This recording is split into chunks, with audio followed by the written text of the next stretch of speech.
Just after dawn on July 2, 1944, a fine mist clung to the fields around RAF Bottisham, and the air smelled faintly of dew, jet-black soil, and spilled fuel.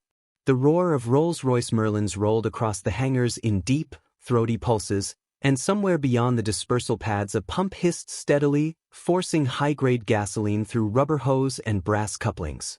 Lieutenant Sam Halsey jogged past rows of olive-green P-51 Mustangs, each one patched in bright new aluminum where yesterday's shrapnel had worried the skins.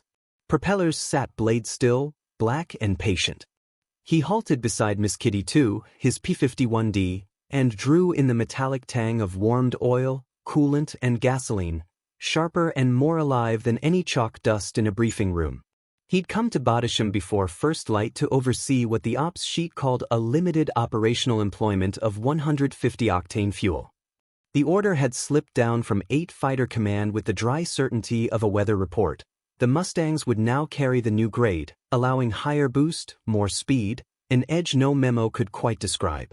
The thought of it drummed in his chest, excitement and a measured dread, as if the airplane might wake with a new temper he would have to learn on the wing.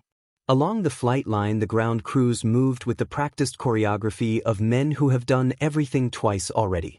A crew chief with knuckles-stained black raised 2 fingers to Sam. A 2.5-ton GMC CCKW tanker grumbled along the perimeter track, the driver hunched in a wool cap, a stenciled placard on the side reading, PPF 44-1, 100/150 grade. Men wrestled the hose off its cradle and swung it up the wing route. On a low steel cradle nearby lay an Allison V1710, a remnant from the B-model days, its intake trumpets capped against damp, even silent. It made the new Merlin seem eager to prove itself. 3 mechanics in stained coveralls clustered around a portable test stand, needles quivering in glass faces, a hand on a valve wheel, the faint tick-tick of pressure stepping up. Miss Kitty 2 waited with her intake blanks already pulled, exhaust stubs breathing pale steam.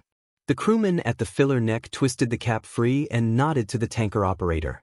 Fuel thudded through hose and elbow joint, then poured with a soft rushing sound into the tank. Sam slid his gloved palm along the laminar flow leading edge, feeling the cool smoothness, the subtle fillet at the root that turned air into advantage. He could see the climb chart in his head, the small squares of ink marching upward. With the new mix they were cleared to push the Merlin to higher manifold pressures. A few more inches, a few more knots. On paper it looked like a margin. In a sky full of men and fire it might feel like daylight opening. Across the field the control tower's glass caught a pale stripe of sun. The figure in the window, Colonel Thomas Christian, stood hands behind his back, a dark shape against morning light. Below, Mustangs nose to tail began to creep forward, pilots in A2 jackets and Mae West's checking straps and toggles, an arm out to a crew chief, a nod, a tap on the canopy rail. Someone laughed once, short and thin, and the sound vanished into the engine noise. Not far beyond the huts, a photographer had caught 4 Bottisham Mustangs in perfect line only weeks earlier, one of those pictures that made pilots swear they could feel cold air on their faces just by looking at it. Sam thought of that image now as he bent to read the stencil under his wing, 44-13926. Numbers like a dog tag for metal. A cough, a whine, a single chuff, then the Merlin took, low and gruff, shaking the air around the spinner. He climbed the ladder, settled into the cockpit, and reached for switches by memory. Battery. Manitos. Fuel selector, internal. Prop governor set. The vacuum pumps thinned into a high, insect whir, and the hydraulic lines hummed softly under his boots. The fuel gauge bobbed and steadied, the drop tank needles asleep for now. He watched his breath fog the lower edge of the canopy as the oil temp crept up. Somewhere to his left a gunner dry-cycled a feed. He heard the delicate clack-clack of .50 cal links walking through a tray and the faint shout of a crew chief, "Clear right." Word had run along the line that with 150 octane some ships had flirted with speeds pilots only half believed, the sort of numbers men say under their breath as if a higher power might punish the boasting. Maybe, maybe not. In any case he would fly the needle and the horizon and let the figures sort themselves after. Thumbs up below. He answered with a gloved fist and eased the throttle forward until the prop beat steadied and the nose began to tremble against the brakes. A breath of oil and hot metal drifted back through the vents as he cracked the cowl flaps. He felt it in his shoulders, in the tightened skin around his eyes. Today the airplane might be different. The morning opened like a curtain as he taxied. Sun speared through breaks in the cloud, laying bright bars across aluminum and paint. Through his goggles he saw the line behind him. Canopies glinting, tail wheels dancing a little on the ruts, shadows sliding over grass as if the airplanes were already airborne and only their bodies lagged behind. Ground men raised fists, 2 fingers, flat palms, signals that meant more than the manuals ever would. Waiting at the hold short, he listened to the drone from the far end where the first element rolled. The prop wash carried a wet, earthy scent and the sweet, varnishy edge of the new fuel. He let his hands rest on stick and throttle, felt their familiar shapes, and thought of the question that no briefing could settle. If the Octane truly gave them the push the engineers promised, could they run down the Luftwaffe on its terms and live there, in that thin air where only engine and nerve kept a man alive? And if they could, how long until the enemy learned a new answer? The radio snapped like a match head catching. Halsey, you're cleared for takeoff, escort run to Schweinfurt. Join Bombardment Division at 0900. The voice from the tower sounded almost conversational, as if ordering tea. He pushed the throttle through the first gate, the Merlin answering with a clean, rising snarl. At 2,700 revolutions per minute the ship quivered, the tail beginning to feel light. He released the brakes, the world starting to slip backward, faster and then very fast, the grass smearing to olive and slate. He caught a glimpse of a mechanic's grin, the quick blur of a hand lifted in salute, and then the wheels skimmed, skipped, lifted. The shutter smoothed into a taut, singing tension he felt in his teeth. 5,000 feet slid by in a climb as steady as breathing. The Channel haze hung low and far off, and the Cambridgeshire fields braided themselves into hedges and lanes. At 20,000 the air thinned and sharpened. He nursed the mixture, watched manifold pressure settle a hair higher than habit, listened for the first ugly hint of knock that never came. Instead there was only that alive, tensile humming, the sensation of an animal finding a longer stride and liking it. He eased the nose a fraction and let the ship run. The slipstream worried the edges of his goggles and ticked at the canopy frame. He saw his flight slide into place on either side, wingtips almost close enough to touch, and beyond them the empty blue that ran all the way to Germany. Somewhere in that blue, men waited with cannons and the steady intention to kill him. Sam Halsey steadied the climb, the nose of Miss Kitty 2 rising through thin English air, and in the hum of the Merlin his mind slipped backward through the war. The engine's steady vibration carried him to another sky, the summer of 1943, when he first crossed the Atlantic, young and eager, his confidence still untested by loss. Back then, he'd believed the war would be decided by men like him, fast hands, sharp eyes, and a machine that would do what it was told. He didn't yet understand how little of that stayed true once the first shots were fired. He remembered his first posting with the 8th Air Force, flying a P-47 Thunderbolt out of Debden. The Jug, they called it, huge, heavy, powerful as a locomotive. He'd loved its brute strength, the roar of its Pratt & Whitney R-2800 engine, the feeling that nothing short of a cannon shell could bring it down. Those first escort runs over France felt like sport, chase the enemy away, come home for coffee. He'd written to his father in Ohio that the war was a matter of horsepower and guts. He believed it. Then came October. The second Schweinfurt raid. Ball-bearing factories, deep inside Germany. He could still see the columns of B-17s, glinting in the sun like beads on a wire. His squadron flew high cover until fuel began to run low. The Thunderbolts had range for only part of the trip, and command insisted the bombers could make it alone after the escort turned back. They left the formation over the Rhine and turned home, but Sam couldn't help glancing behind as they went. He saw black dots swarming from the east, German fighters boiling upward like angry bees. The radio filled with clipped voices and panic. Hours later, when the bombers limped back, half their numbers were gone. That night in the mess hall, men stared at their coffee cups, silent. He made a vow then. Never again would he watch unescorted bombers die because of limited range. Never again would he turn away first. The answer came months later, in the sleek, long-legged form of the Mustang. When the first P-51 arrived in early '44, they seemed impossibly graceful, narrow fuselage, laminar flow wings, and that British Merlin engine that could breathe at 30,000 feet. Sam switched over without hesitation. His first flight was like waking up in another world. The Mustang climbed faster, turned cleaner, and, with drop tanks, could fly all the way to Berlin and back. For the first time, he felt they could take the fight to the enemy instead of waiting for them. But even perfection had limits.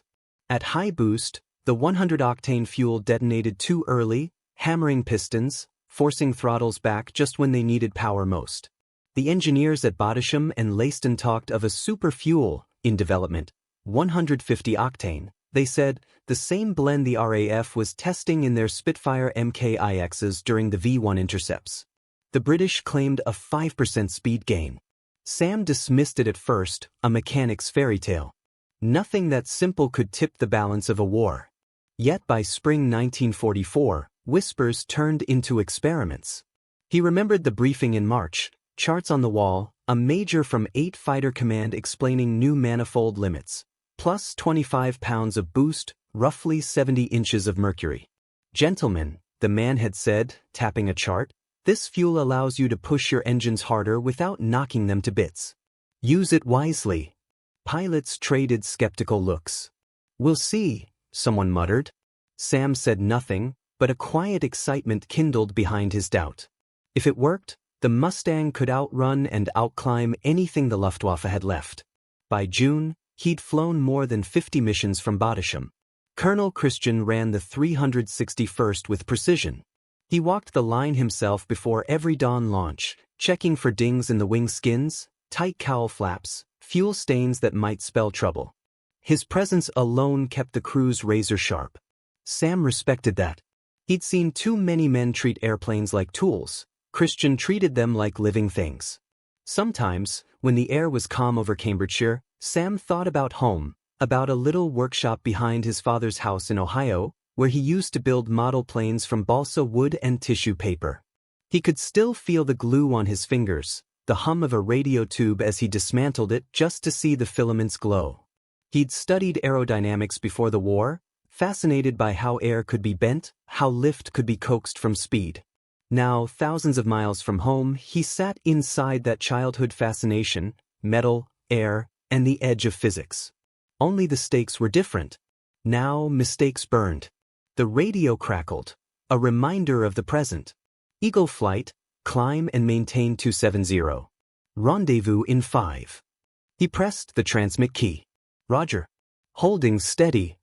He looked down at the chalk cliffs sliding away beneath the wings, white against the green sea. The channel gleamed like glass, the calm before fire. In the formation, voices traded altitude checks.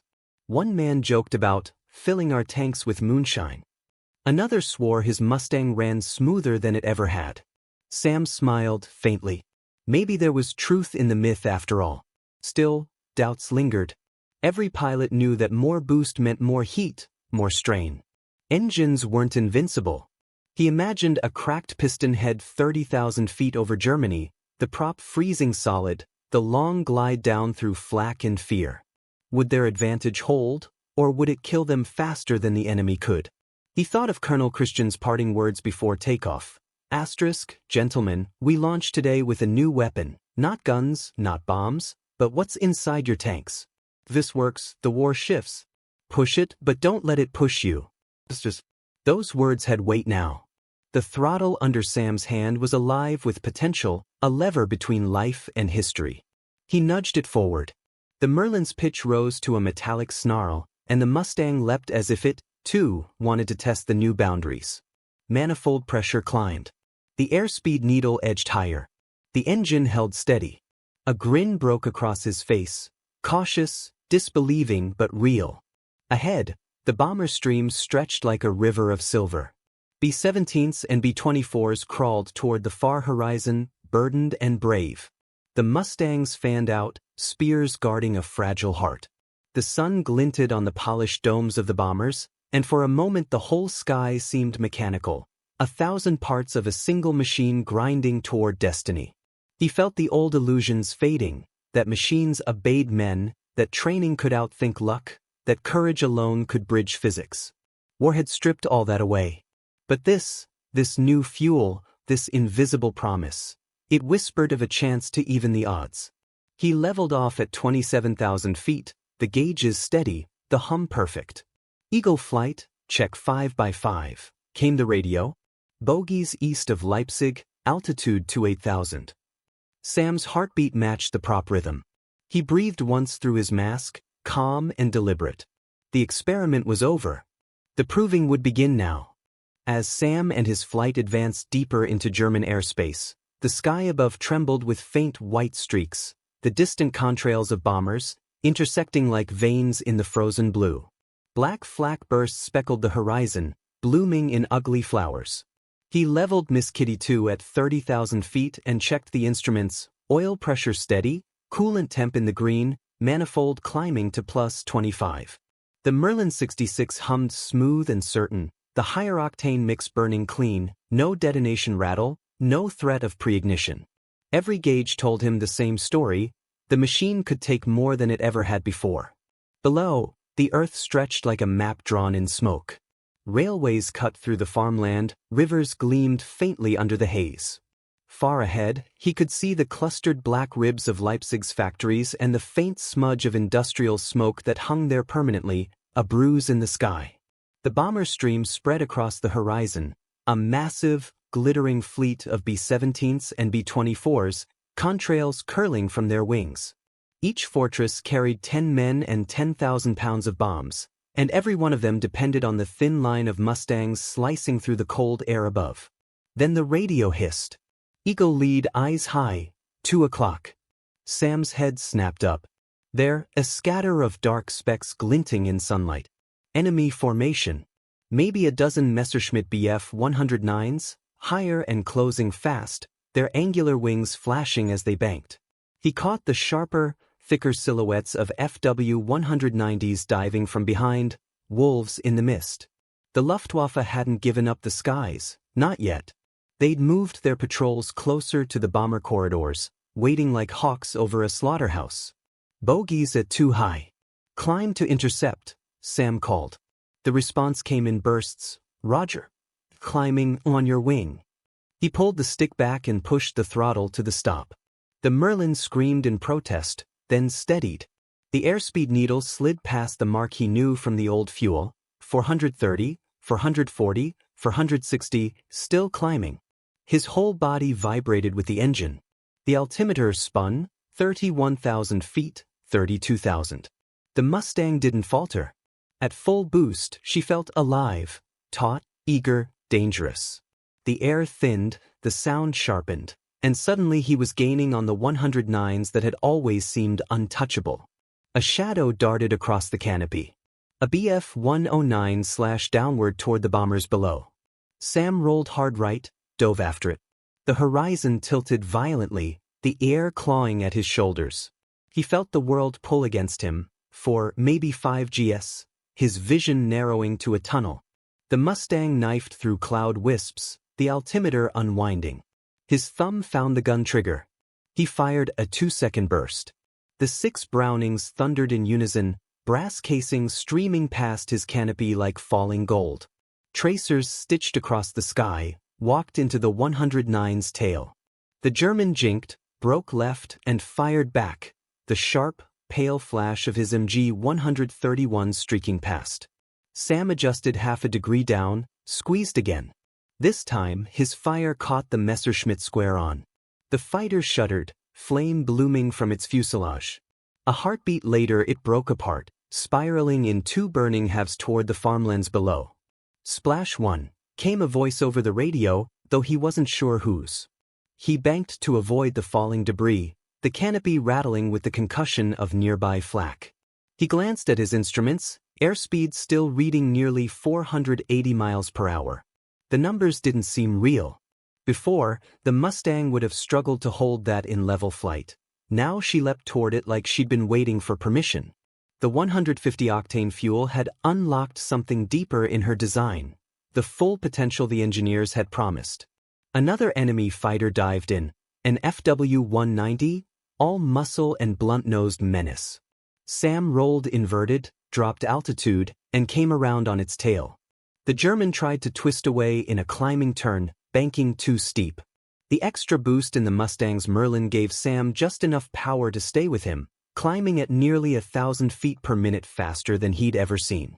He pulled trigger bursts in rhythm, short, measured, disciplined. Sparks erupted from the 190's cowling, and its propeller froze.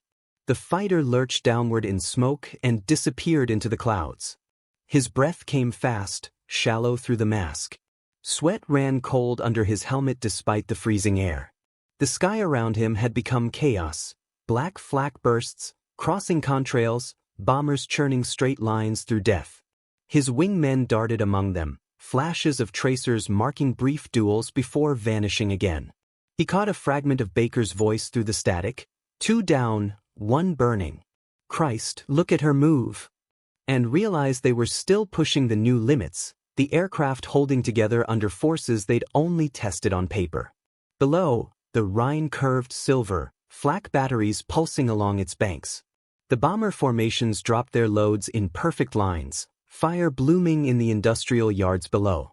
He could almost feel the shock of the explosions through the stick, faint but insistent.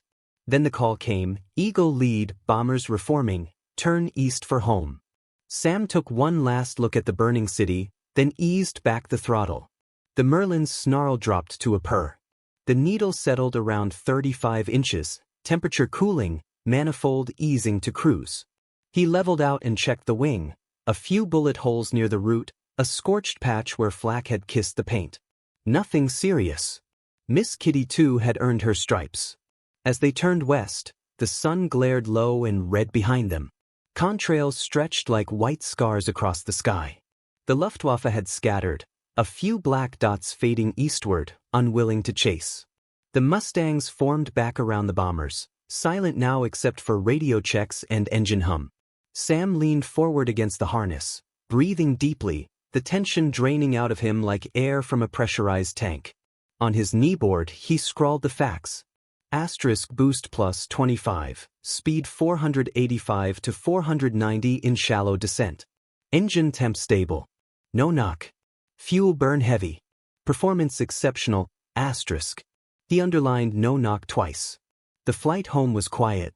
Beneath them, Europe rolled past in shadow and sunlight, rivers gleaming, towns smoldering. They crossed the French coast, then the Channel, the water below smooth and indifferent. England appeared at last, green and gray, comforting in its dullness. When Bottisham came into view, the tension in his shoulders finally eased. Touchdown came with a brief screech of tires and a soft bounce. Sam taxied in, canopy open, the cool air washing over his face. The ground crews ran out before the prop even stopped turning, mechanics with chocks, fuel drums, oil cans. They worked wordlessly, already cataloging bullet holes and fuel levels, as if this day were only one of many. Colonel Christian stood outside the operations hut, coat unbuttoned, wind tugging at his cap. Sam gave his report, performance, contacts, kills, mechanical notes. The colonel listened without expression, then said quietly, "We just changed the balance of the air war. Remember that. The machine's only as good as the man who flies it, and the man who fuels it." Sam nodded. He walked back toward Miss Kitty 2. The twilight lay thick over the field, the runway lights burning faintly amber. Mechanics called out fuel density readings, temperature checks, oil viscosity numbers. Someone was laughing, a quick, bright sound that felt almost alien in the fading day. Night had fallen over Bottisham, and the base exhaled like a living thing, the clang of tools in hangars giving way to murmurs, footsteps, and the low hum of generators that never slept. Inside the mess hall, heat and noise replaced the cold air outside. Pilots hunched over metal trays and tin mugs, their laughter ragged, half from exhaustion, half from disbelief that they were still alive. The smell of stew mixed with cigarette smoke and the faint metallic trace of aviation fuel that clung to their uniforms no matter how much they washed. Sam sat across from Caldwell and Baker at a small wooden table that had seen too many elbows and too few toasts. Their jackets hung on the backs of chairs, sweat darkening the fabric under their collars. The electric bulbs overhead flickered, casting brief shadows across their faces like the flash of flak bursts. Caldwell, rubbing his eyes, said hoarsely, "I never imagined I'd see it. Chased a 109 down in a dive, and he had to brake first. That's new." He gave a tired grin that didn't quite reach his eyes. Baker smirked, peeling off his gloves, his fingers still black with oil and gunpowder residue. "Never thought I'd live to see a German turn tail in his own sky." Before Sam could answer, a quiet voice interrupted the air around them. "Lieutenant Halsey?" Turned. A young British WAF signals officer stood there, a tray balanced in her hands. Her uniform was perfectly pressed, cap slightly askew from the wind outside. Her name tag read Marsh. The tray carried a neat arrangement: scones wrapped in a white napkin, 2 small jars of marmalade, and a single teapot with the handle repaired by wire. "We baked these," she said softly, offering the tray. "Thought you and your men might need something fresh after what I heard on the radio." Sam blinked, caught off guard. "You baked these?" "Yes, sir. I do it most nights. Helps with the waiting." He smiled faintly, took a scone and raised it. "To victory," he said, half playfully. The others joined in, a weary chorus of mugs and cutlery clinking. The woman smiled, but her eyes held something distant. She hesitated a moment, then sat at the edge of their table. "My brother flew with the RAF Spitfire squadron before the V1 raids. He went missing over the channel last December. They never found the plane." Her voice cracked on the last word, and she looked down quickly, as if ashamed of her own grief. "I work the comms line now. It's not much, but I like to think I'm still helping him, somehow." For a moment, none of them spoke. The sounds of laughter and dishes faded into the background hum. Sam reached across the table, resting his gloved hand on the scarred wood between them. "You're doing more than most of us, Corporal. Every man who flies owes something to someone like you." She smiled faintly, brushed away a strand of hair that had escaped her cap. "Thank you, Lieutenant." From the corner, the BBC radio sputtered through static. "This is London. July 3, 1944. Allied Fighter Command reports a marked decrease in German air activity today. Sources indicate that new high-performance American Mustangs have dominated the skies above Germany." The announcer's clipped voice echoed in the stillness. Sam felt his throat tighten. He glanced at Marsh. She looked away quickly, staring at the floor. When the report ended, Sam pushed back his chair. "Corporal Marsh, may I walk you to your station?" She hesitated, then nodded. "If you like, sir." They stepped out into the night air. It smelled of oil, ozone, and damp earth. Floodlights threw long shadows across the tarmac. Ground crewmen moved like ghosts among the hulks of parked Mustangs, refueling, tightening bolts, rearming.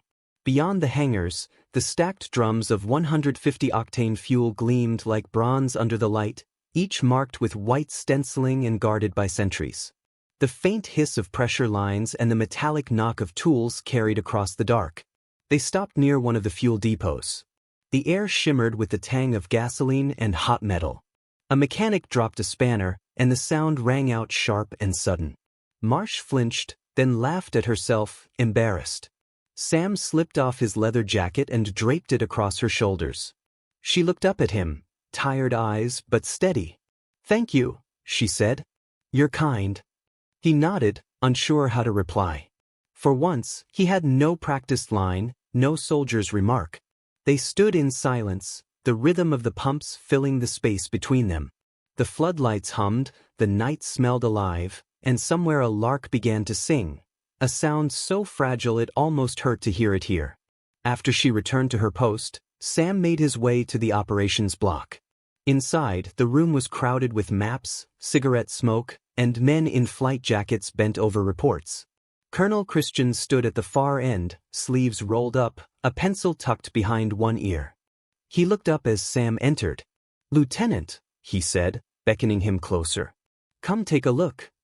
A reconnaissance map lay spread across the table, Grid lines, rail junctions, black pins marking destroyed depots. Our scouts confirm Luftwaffe units pulling east. They can't afford to tangle with you boys anymore. You hit them too fast, too high. He tapped the red circles drawn near Leipzig and Dresden. Their night fighters are flying overloaded now, trying to keep up. One of the intelligence officers added, radar reports fewer contacts today. 15% drop from last week. Christian exhaled, rubbing his temple. We've turned a corner, gentlemen. But remember, this power in your tanks is a privilege. Treat it with respect. The sky doesn't forgive arrogance. Sam nodded, the words sinking deeper than he expected.